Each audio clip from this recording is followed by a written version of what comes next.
حالات في هذه المباراة تركزت على حالتين اثنتين، الأولى من ركلة ثابتة في الدقيقة 15 كروس يلعب الكرة باتجاه منطقة الجزاء، يتقدم جاريث بيل ويعيد الكرة برأسه باتجاه راموس.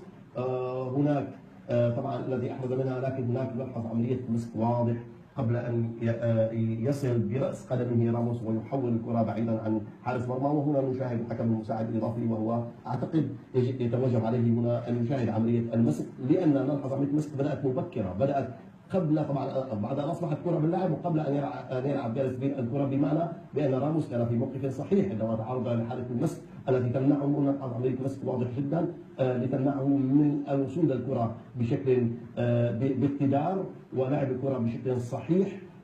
وهذا كان يحتاج التدخل من الحكم الساحه الذي لم يكن لديه زاويه رؤيه جيده، لكن الحكم المساعد الاضافي كان عليه ان يقدم معه في تلك الحاله، وبالتالي كان يحتسب ركله جزاء اضافه للانذار. طبعا سنلحظ بعد ذلك بان راموس عندما وصلته الكره ولعب الكره كان في موقف تسلل، لان اللحظه طبعا ليست لحظه جاريث بيل، هي ليس لحظه كروس بينما لحظه جاريث بيل. هذه عمليه المسك المبكره التي تماما حدثت بعد ان لعب كروس الكره داخل منطقه الجزاء، بمعنى كانت الكره في اللعب. هذه اللحظه الاولى. اذا هذه لحظه لعب الكره براس جاريث بيل.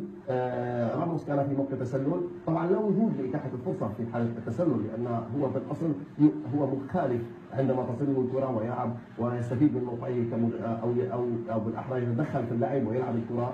اذا هو كان في موقف تسلل، لكن كان يتوجب على الحكم ان لا يستمر باللعب، كان يجب عليه ان يوقف اللعب ويحتسب ركله جزاء لريال مدريد ويعطي الانذار لسافيتش. بهذه الحاله نلحظ هذه اللحظه موقف صحيح لحكم الساحه.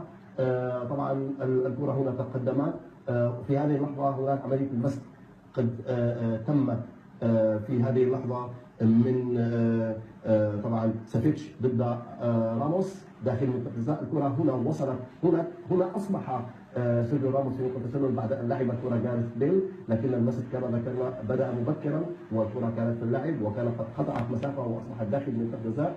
هذه اللحظه كما نلحظ هنا الحكم ليس لديه زاويه رؤيه جيده، موقفه صحيح عند لحظه لعب الكره، كان يتوجب عليه التحرك للبحث عن زاويه رؤيه افضل.